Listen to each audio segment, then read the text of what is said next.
Hello प्यारे बच्चों, कैसे हैं आप लोग। आई होप आप लोग ठीक ठाक भी होंगे और मेहनत से अपनी पढ़ाई कर रहे होंगे और एग्जाम की तैयारी कर रहे होंगे प्यारे बच्चों। क्योंकि जेईई और नीट एग्जाम जस्ट अब आगे अगले महीने में ही है, अप्रैल और मई में।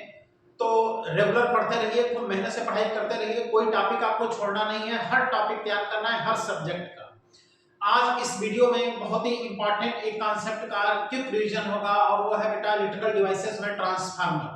मैं engineer DP Singh classes Prayagraj से, जहां आईटी नीट और फाउंडेशन की कंप्लीट सभी सब्जेक्ट की सीक्वेंस में क्लासेस चलती हैं और न्यू बैचेस 3 और 7 अप्रैल को स्टार्ट होने वाली हैं क्लास 12 की।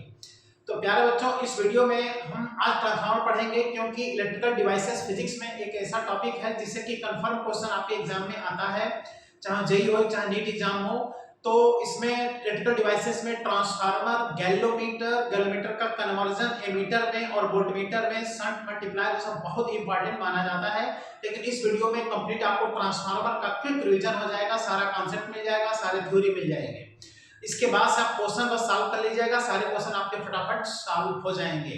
तो आइए स्टार्ट करते हैं बेटा ट्रांसफार्मर का पहले हम डायग्राम बनाते हैं, उसके बाद से इसके सारे थ्योरी देखते हैं, कॉन्सेप्ट देखते हैं, फॉर्मूला देखते हैं। कुछ फिक्स मामले हैं, उसी से इसके सारे क्वेश्चन आपके क्या होते हैं, सॉल्व हो जाते हैं। तो इसमें हम लोग पढ़ने वाले हैं ट्रांसफार्मर।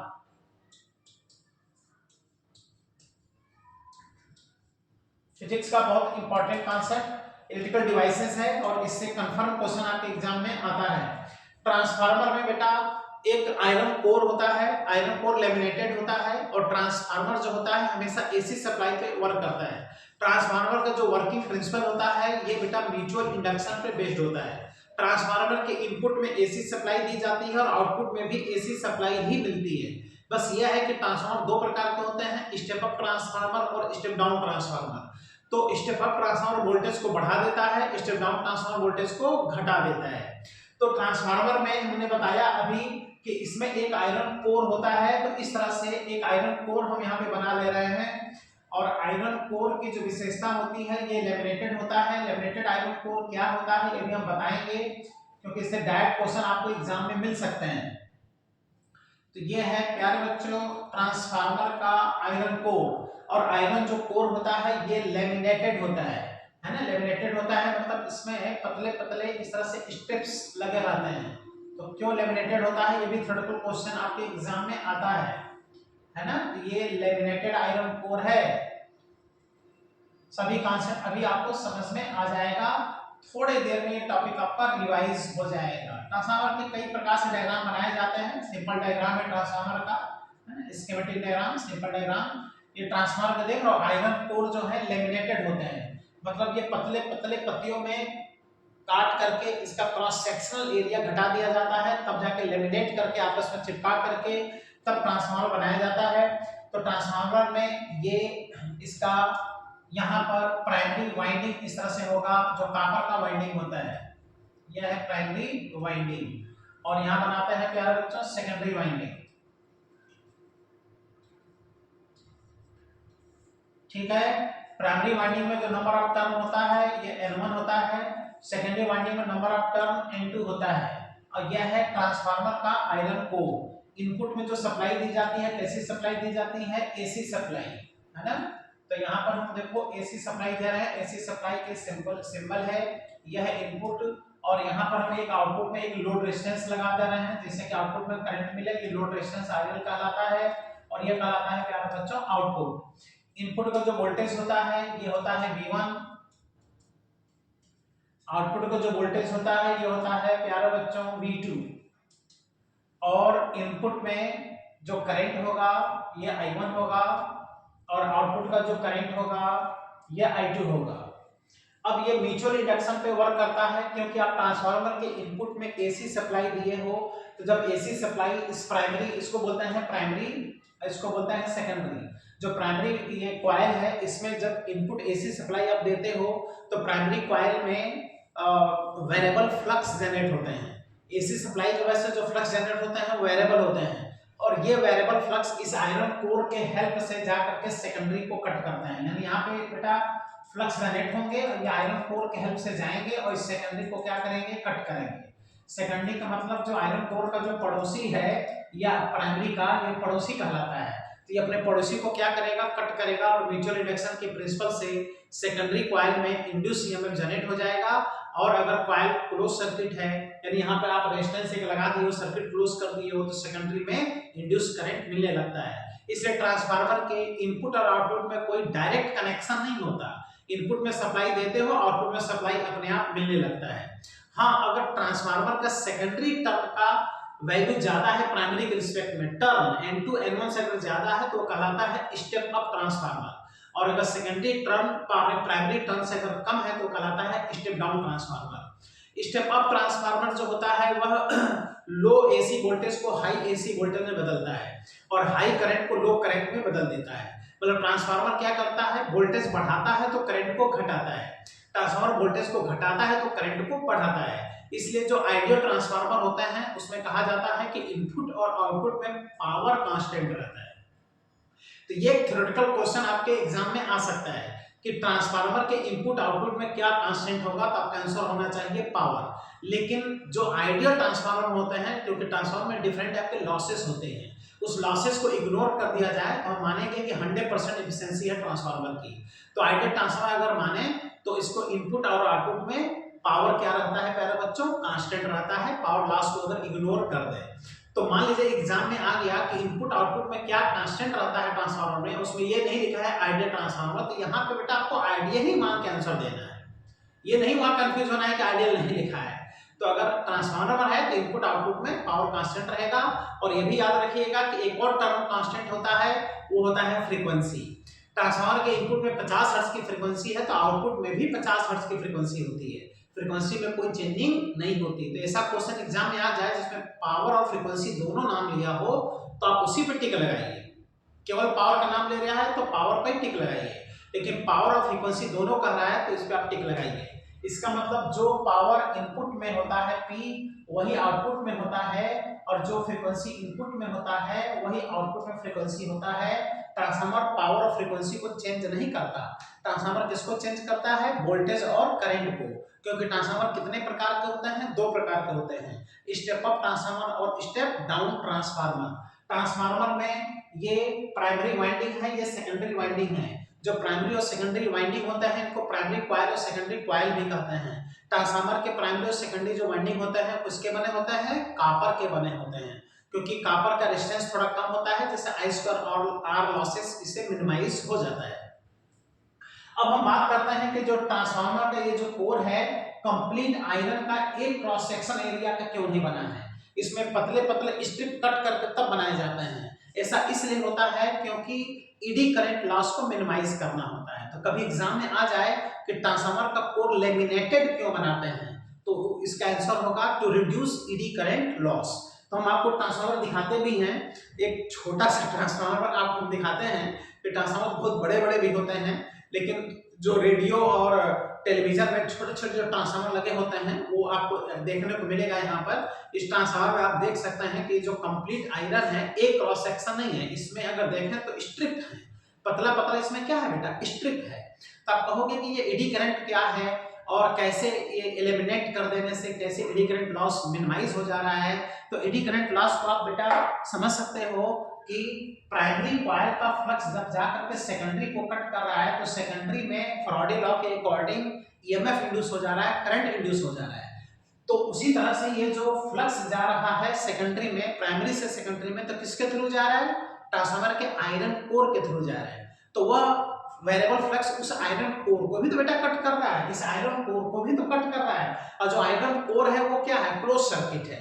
इसलिए उस वेरिएबल फ्लक्स की वजह से उस आयरन कोर में भी एक वेरी हाई करंट इंड्यूस हो जाता है जिसको ईडी करंट कहते हैं, और ईडी करंट लॉस की वजह से इसमें बहुत ज्यादा हीट जनरेट होने लगता है, जिससे ट्रांसफार्मर जलने की संभावना बढ़ जाती है। तो ओके, तो ये जो इसका कोर है ना, ये लेमिनेटेड कोर कहलाता है ना, laminated core, laminated iron core बेटा इसको कहते हैं, आयरन कोर। ये किसको मिनिमाइज करता है, एडी करंट लॉस को मिनिमाइज करता है। तो आप कहोगे कि ये लेमिनेट कर देने से कैसे एडी करंट लॉस को मिनिमाइज कर देता है, तो आप जानते हो कि R equal to rho into क्या होता है, L अपॉन A। यानी जो रेजिस्टेंस होता है वह क्रॉस सेक्शनल एरिया के क्या होता है, इनवर्सली प्रोपोर्शनल। तो इसको पतले पतले स्ट्रिप में कट कर देने से एरिया मिनिमाइज हो जाता है, और एरिया मिनिमाइज होने से आयरन कोर का रेजिस्टेंस बहुत ज्यादा बढ़ जाता है, और रेजिस्टेंस बहुत ज्यादा बढ़ जाने से करंट, जो ईडी करंट प्रोड्यूस होता है वो क्या होता है, मिनिमाइज हो जाता है।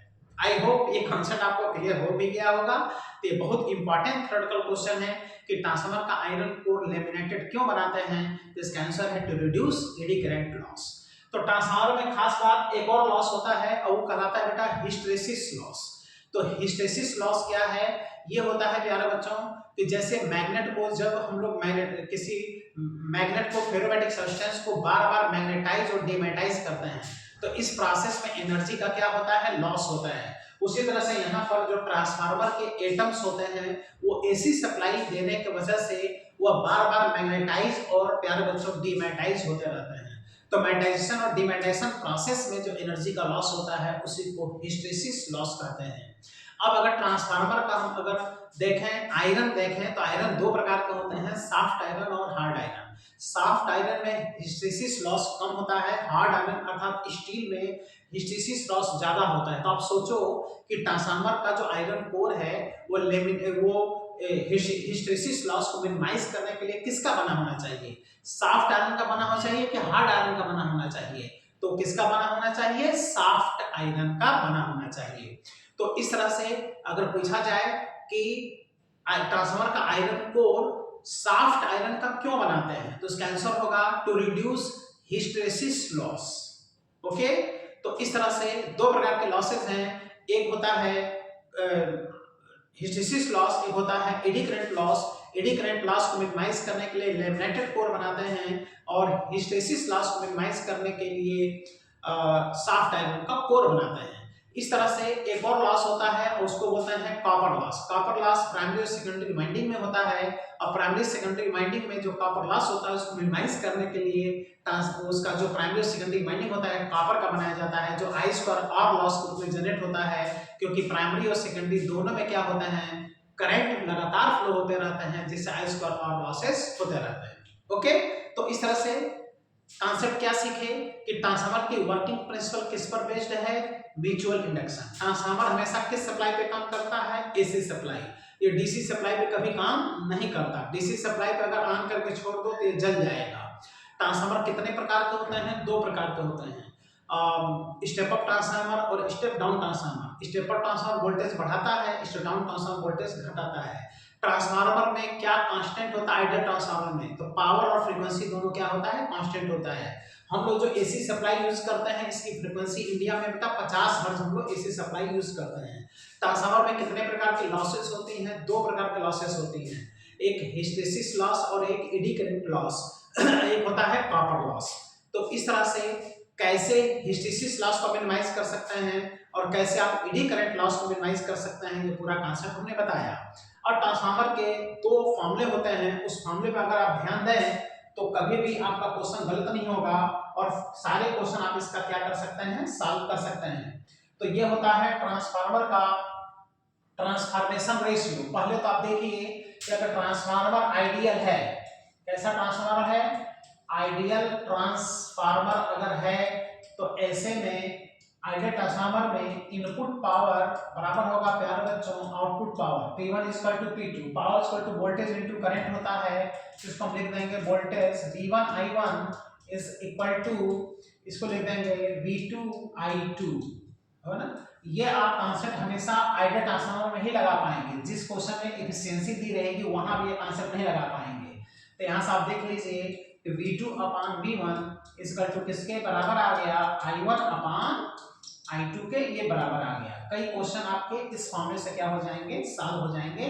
तो जहां भी आइडियल ट्रांसफार्मर दिया हो वहां आप अप्लाई करके आराम से क्वेश्चन कर सकते हैं। इसके बाद हम बात करते हैं ट्रांसफॉर्मेशन रेशियो की। तो एक फॉर्मूला होता है ट्रांसफार्मर में जिसको बोलता है ट्रांसफॉर्मेशन रेशियो।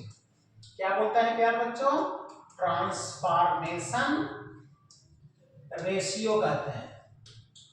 तो ट्रांसफॉर्मेशन रेशियो को या तो K से इंडिकेट करते हैं या तो R से इंडिकेट करते हैं, और इसका फॉर्मूला होता है secondary number of turn upon primary number of turn. ध्यान देना N1 अपान N2 नहीं, N2 अपान N1 होता है। और सेकेंडरी टर्म ज्यादा होगा तो वोल्टेज भी ज्यादा होगा, सेकेंडरी टर्म कम होगा तो वोल्टेज भी कम होगा। इसमें जो टर्म का रेशियो होता है यही सेकेंडरी वोल्टेज और प्राइमरी वोल्टेज का भी रेशियो होता है। तो ये हो जाएगा V2 upon V1 equal to, अभी आप पढ़े हो V2 upon V1 is equal to I1 upon I2। तो इतना कॉन्सेप्ट तो आप किसी भी ट्रांसफार्मर का लगा सकते हो, लेकिन ये जब भी लगाना होगा तो आप आइडियल ट्रांसफार्मर के लिए लगाओगे। ये कहलाता है ट्रांसफॉर्मेशन रेशियो, और ट्रांसफॉर्मेशन रेशियो यूनिटलेस और डायमेंशनलेस क्वांटिटी है।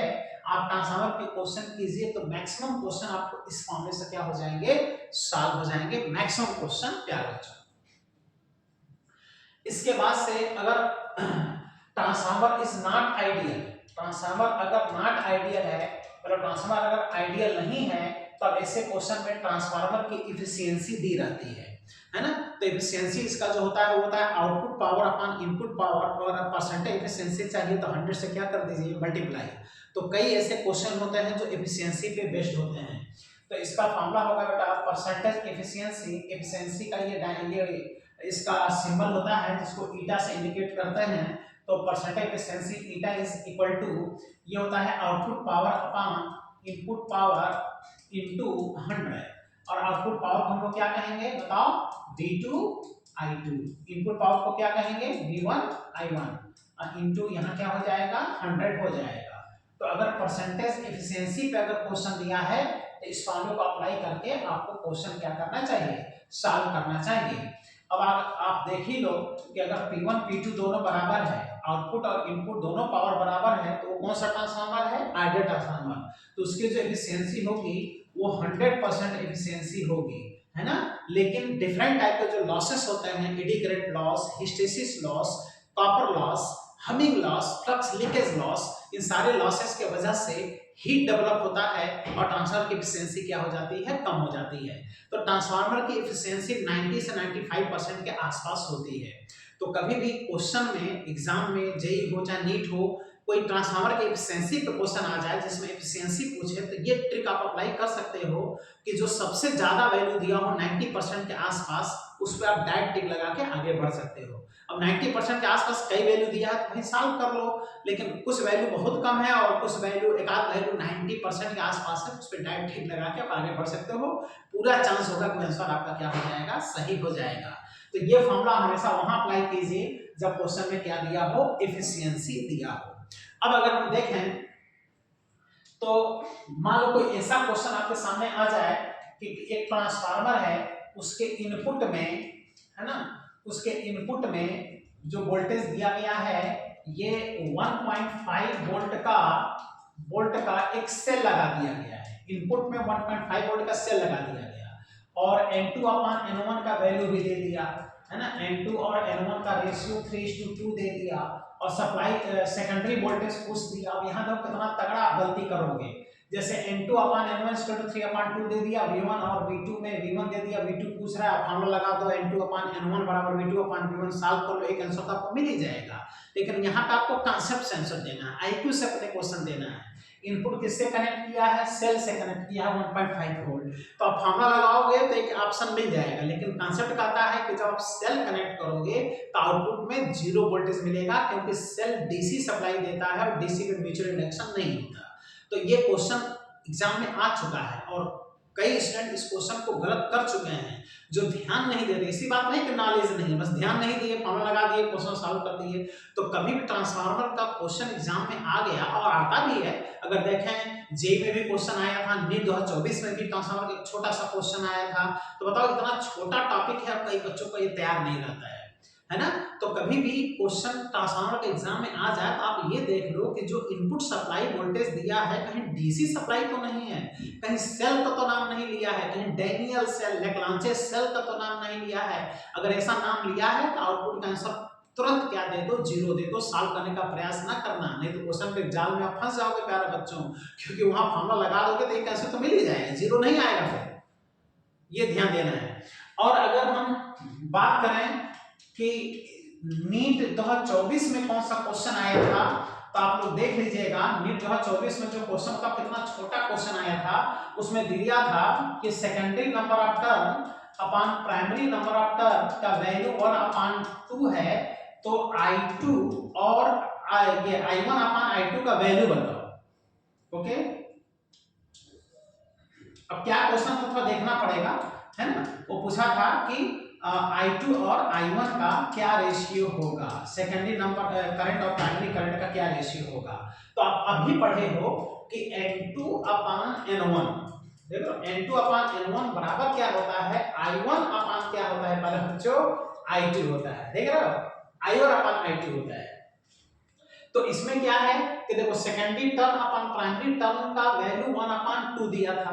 अब पूछ रहा है यहाँ पर सेकेंडरी करंट अपान क्या पूछ रहा है, प्राइमरी करंट पूछ रहा है। और ये होता है देखो I2 अपान N1, N2 अपान N1 बराबर I1 अपान I2। इसका मतलब I1 अपान I2 का वैल्यू 1/2 होगा, और ये पूछ रहा है I2 अपान I1, तो इसका वैल्यू क्या हो जाएगा, 2 हो जाएगा। तो इस तरह से एक छोटा सा क्वेश्चन नीट 2024 में आया था। अब आप क्वेश्चन को एग्जाम में सॉल्व किए थे कि नहीं सॉल्व किए थे, 2024 का एग्जाम आप दिए होंगे, कई से बच्चे हैं 2024 का एग्जाम दिए थे, नहीं सिलेक्शन हुआ तो फिर से वह प्रॉपर स्टूडेंट बन के फिर से तैयारी कर ही रहे हैं। तो आप इस क्वेश्चन के लिए आप मैसेज कीजिएगा कमेंट बॉक्स में कि इसको आप सही किए थे कि नहीं किए थे एग्जाम में। अगर नहीं किए थे, इसका ट्रांसफार्मर छोटा टॉपिक का आपको नॉलेज नहीं है, तो इसी से आप पूरा ट्रांसफार्मर का कांसेप्ट आपका क्लियर हो गया। और सारे क्वेश्चन बुक उठाइए, सॉल्व कर डालिए, जो क्वेश्चन ना आवे वो आप मैसेज कीजिए, उसको सॉल्यूशन भेज दिया जाएगा। कोचिंग पे आकर मिल लीजिए, सारे क्वेश्चन सॉल्व करा दिए जाएंगे, है ना। तो इस तरह से टर्म का रेशियो देख के करंट का रेशियो पूछ दिया था, तो जो वैल्यू दिया था उसी को पलट के आंसर दे देना था, उसी को पलट के आंसर आपको दे देना था। तो एक छोटा सा कॉन्सेप्ट है, इसको जरूर आप प्यार कीजिएगा। तो फिजिक्स में अगर देखा जाए तो इतने ढेर सारे टॉपिक्स हैं, लेकिन धीरे धीरे अगर सीक्वेंस में आप तैयार कीजिए तो पूरा फिजिक्स थॉरोली तैयार भी हो जाता है, बहुत अच्छे नंबर आते हैं। कभी आपको डरना नहीं है, घबराना नहीं है, एकदम भिड़ जाना है क्वेश्चन सॉल्विंग में। लेकिन क्वेश्चन सॉल्विंग के लिए जरूरी है कुछ टॉपिक का विशेष नॉलेज रहना चाहिए, पूरा टॉपिक थॉरोली पढ़ा रहना चाहिए। तो कोई भी ऐसा स्टूडेंट है जो ऑफलाइन क्लासेस में आकर के डीपीसी क्लासेस में भी नहीं पढ़ा है सीक्वेंस से, तो शहर के बाहर है, तो ऑनलाइन क्लासेस में ऐप के थ्रू पढ़ सकते हैं। इसके लिए डीपीसी क्लासेस एप्लीकेशन आप डाउनलोड कर लीजिए, इसका लिंक डिस्क्रिप्शन बॉक्स में आपको दे दिया जाएगा, उससे भी आप ओपन कर सकते हैं। और उसमें आप सर्च कीजिए स्टोर पे जाके, तो इलेक्ट्रिकल डिवाइसेस टॉपिक आपको मिल जाएगा, और मिनिमम प्राइस में उसको आप परचेस करके और घर बैठे उसको तुरंत आप क्या कर सकते हैं, तैयार कर सकते हैं। और पीडीएफ के फॉर्म में उसमें क्वेश्चन भी हैं, सारे क्वेश्चन भी आप कर सकते हैं। तो इस तरह से फिजिक्स में एक एक टॉपिक आपका कंप्लीट तैयार होना चाहिए, और हम ऑलरेडी प्रयास कर रहे हैं कि लगभग सारे टॉपिक एग्जाम के पहले रिवाइज करा दें, जिससे कि जो आपकी कमियां हो दूर हो जाएं और आप अपने सिलेक्शन को सिक्योर करें और अपने आप उद्देश्य को आप पूरा करें। प्यारे बच्चों, तो खूब मेहनत से पढ़ाई कीजिए, इस समय जरा समय में टेंशन ना रखिए, घबराइए नहीं, अपना फर्ज पूरा कीजिए, हंसते रहिए, मुस्कुराते रहिए, पढ़ाई करते रहिए। थैंक यू प्यारे बच्चों, जय हिंद।